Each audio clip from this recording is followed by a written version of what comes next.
Bueno, vamos a hablar un poco sobre lo que se espera de un profesor que use la simulación como una técnica educativa. Y vamos a intentar esbozar qué es lo que intentamos transmitir en este curso al final.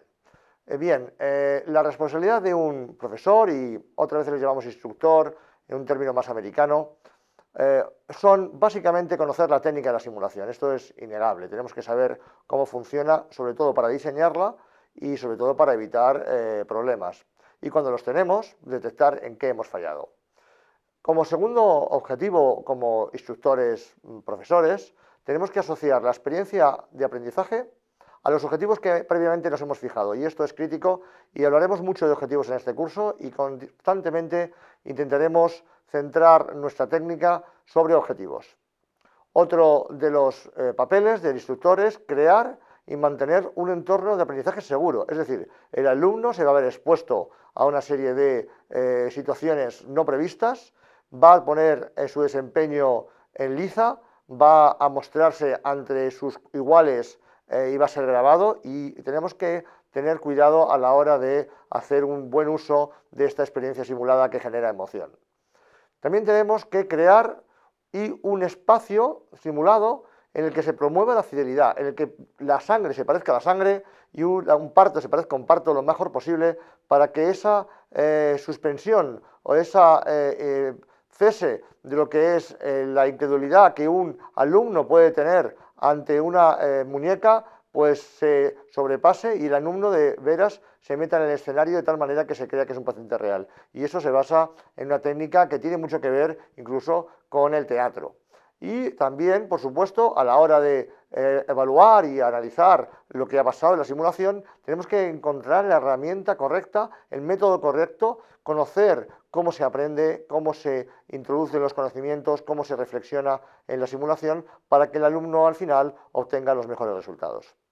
Bien, vamos a empezar por reafirmar que como técnica la simulación tiene sin duda una serie de normas, una serie de libros de aprendizaje, hay una serie de asociaciones que la rigen y básicamente, como todas las técnicas, hay que hacer uso de una manera escalada, de lo más sencillo a lo más complicado, y por supuesto requiere su repetición y su habilidad.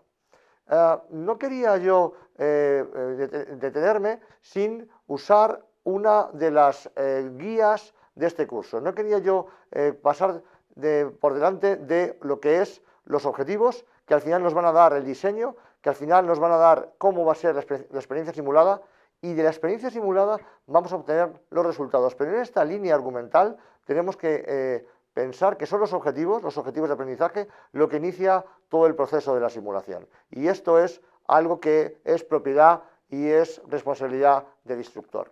Por eso, los alumnos, una vez que les mostramos los objetivos, tienen que tener una idea muy clara qué es de lo que esperamos de ellos, qué es lo que el profesor espera que hagan en la simulación. Tenemos que tratarles con respeto, tenemos que verbalizar y expresar ese respeto, porque como hemos dicho, se van a ver expuestos a una puesta en público muchas veces de su desempeño, y hay que garantizar que, como decimos, lo que pasa en Las Vegas se queda en Las Vegas. Hay que tener cuidado con la ley española de protección de datos y hay que generar un entorno de amigabilidad, un entorno en el que el alumno se muestre como lo haría en una situación real, con un respaldo de un respeto hacia él y hacia el profesor. Bien, como tenemos un montón de simuladores y como tenemos que elegir entre una enorme variedad de simuladores, una de las importantes responsabilidades del instructor es saber elegir qué simulador, qué tipo de simulación, qué setting de ese simulador tenemos que poner para promover una simulación fiable. Y esto tiene que ver con un conocimiento de los tipos de simulación, los tipos de simuladores, sus capacidades y, por supuesto, sus limitaciones. Como resumen os diré que no siempre el simulador más caro es el mejor, más bien al contrario. También el instructor, el profesor que usa simulación, tiene una serie de herramientas metodológicas que se fundamentan en las teorías de aprendizaje para que el alumno, que está en el centro de la clase, pueda de una manera eficaz aprovechar toda la experiencia simulada.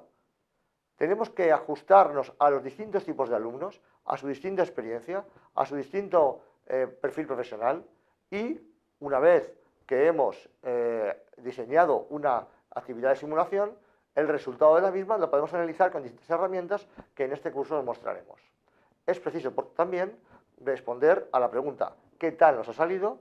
El alumno se ha visto reflejado en la simulación, hemos conseguido crear esta simulación y cuál ha sido el resultado final también a nivel de la evaluación de los profesores.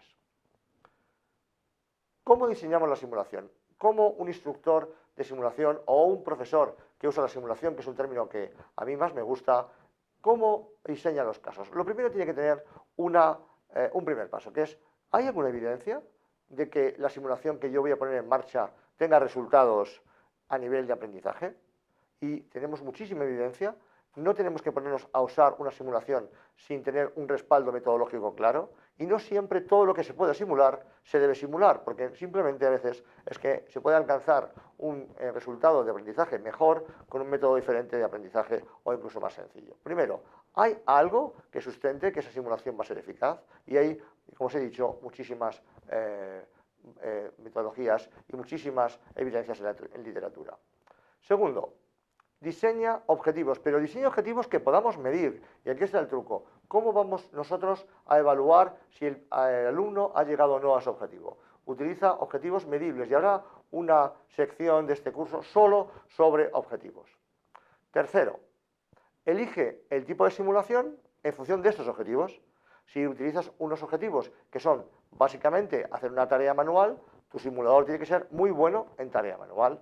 Si eliges una simulación que tiene que ver con el comportamiento, tendrás que utilizar un tipo de simulación que pueda poner de manifiesto cómo los diferentes profesionales se comportan, por ejemplo, en una emergencia. Y esto es la responsabilidad del instructor, ese tipo de elecciones. Cuarto, diséñala. Y esa simulación tiene que ver con un guión que mucho se parece a los guiones de cine, que tiene sus pasos, que tiene su planificación, que tiene sus objetivos ligados a qué material me hace falta, que tiene que ver también con el juego de cámaras, si tengo juego de cámaras, cómo voy a grabar, desde qué punto voy a grabar y cómo se van a disponer los diferentes elementos de una simulación.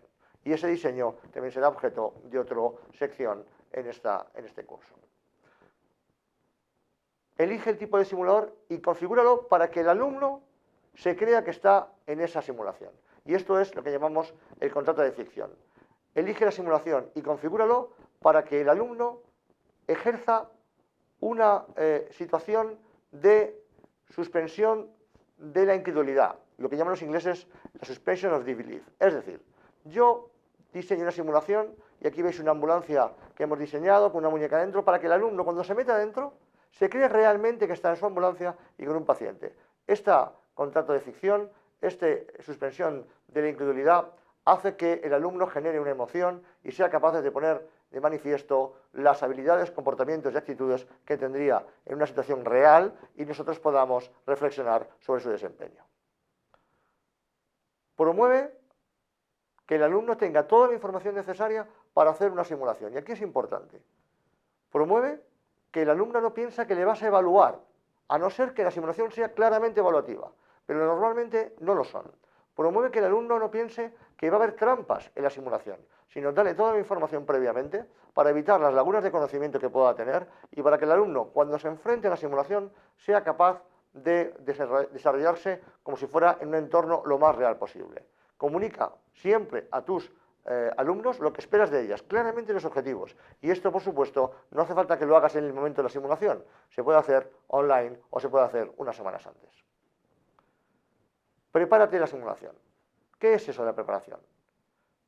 Nosotros preparamos la simulación de una manera muy organizada. Primero tenemos que advertir al alumno de lo que esperamos de ellos. Tenemos que hacer un diseño claro de la simulación. Tenemos que reforzar lo que es el contorno de confidencialidad, cuál va a ser los límites de esa simulación, si vamos a grabar, no vamos a grabar, y cómo vamos a usar, si lo grabamos, lo que hemos grabado. Y refuerza antes de la simulación, lo que llamamos el briefing, antes de la simulación, refuerza que en los debates va a haber un entorno seguro.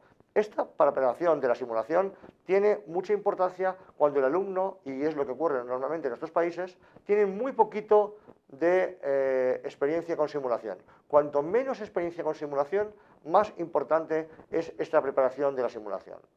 Pero también tiene que ver con la experiencia previa que tiene el alumno en el campo. Si nosotros hacemos una simulación de un parto a un obstetra muy experimentado, tenemos que hacer una gran preparación para crear un contrato de ficción lo suficientemente sólido como para aguantar esa simulación, porque ese alumno sí sabe, y lo sabe muy bien, que es un parto. Y por mucho que simulemos un parto con un maniquí, no vamos a llegar al nivel de realidad que el alumno se espera. Tenemos que hacer una buena preparación para hacer ese salto del contrato de ficción, para que el alumno, que sí sabe lo que es un parto, se meta en la simulación de una manera intensa y sea capaz de desarrollar su labor como si fuera en una situación real. Al final de la simulación, el instructor dirige la conversación de aprendizaje. No hay simulación sin conversación de aprendizaje. Es el momento en el que el alumno es invitado a reflexionar. Y en este curso oiréis palabras inglesas como debriefing, como feedback, y es un momento en el que el instructor invita a la reflexión o corrige simplemente los actos y los desarrollos de una actividad mecánica, y es cuando el alumno incorpora lo que ha vivido a su arsenal docente, y es lo que ha vivido a su aprendizaje y a lo que va a usar en un futuro en la situación real. Evalúa la satisfacción de los participantes, es mostrarles que nosotros queremos saber cómo nos ha salido la simulación, qué podemos mejorar en la siguiente. Es una muestra de respeto hacia ellos y es una manera de esta técnica validarla y evolucionarla simulación tras simulación. Es fundamental que midamos exactamente cómo nos ha salido. Y por supuesto, tienes que proporcionar a los alumnos los recursos necesarios tanto para desarrollar la práctica como para, en el mitad de la simulación, ser capaces de no tener que usar simplemente la memoria, simplemente lo que ellos pueden o no saber, sino recursos que hagan que el alumno se sienta lo más seguro posible para que, una vez que se ha hecho la simulación, durante la simulación e incluso antes de la simulación, no haya ningún tipo de duda sobre que somos profesores que queremos que el alumno evolucione y no queremos ponerle trampas. Es decir, intentamos con estos materiales que les tenemos que proporcionar antes, durante o incluso después, la mejor de las experiencias de aprendizaje. Estos son lo que llamamos nosotros la lista de comprobación, por ejemplo, en caso de emergencias. Es importante también, una vez que hemos diseñado la simulación, hacer una experiencia previa. Es importante hacer un estudio piloto, hacer una simulación piloto, medir, ver, valorar, cambiar lo que hemos diseñado, alinear los objetivos de aprendizaje con el diseño, como hemos dicho, y con los resultados, de tal manera que en la simulación de verdad haya una enorme homogeneidad en la relación que hay entre lo que hemos pensado que hay que hacer, en lo que le hemos dicho al alumno que tiene que hacer, en lo que tiene que hacer el alumno y lo que esperamos de él, lo que simulamos y el resultado final de aprendizaje. Esto es crítico y los instructores de simulación, los profesores, estamos constantemente cambiando nuestras simulaciones, ajustándolas para que sean cada vez mejores. Esto es como cuando un profesor en una clase cambia o no una diapositiva o un gráfico para que se entienda mejor. Es nuestra manera de hacerlo en simulación. Por último, me gustaría ofrecerles las conclusiones de este módulo. El profesor que use la simulación, por supuesto, debe conocer la técnica educativa y practicarla. Hay características específicas de la simulación que colocan al alumno en el centro del aprendizaje. Él es el centro de nuestra tarea. Luego, en un módulo hablaremos sobre cuál es el comportamiento del alumno en la simulación. El profesor debe adecuar la técnica de la simulación a las características del alumno y solo así será capaz de sacar el mejor rendimiento de él.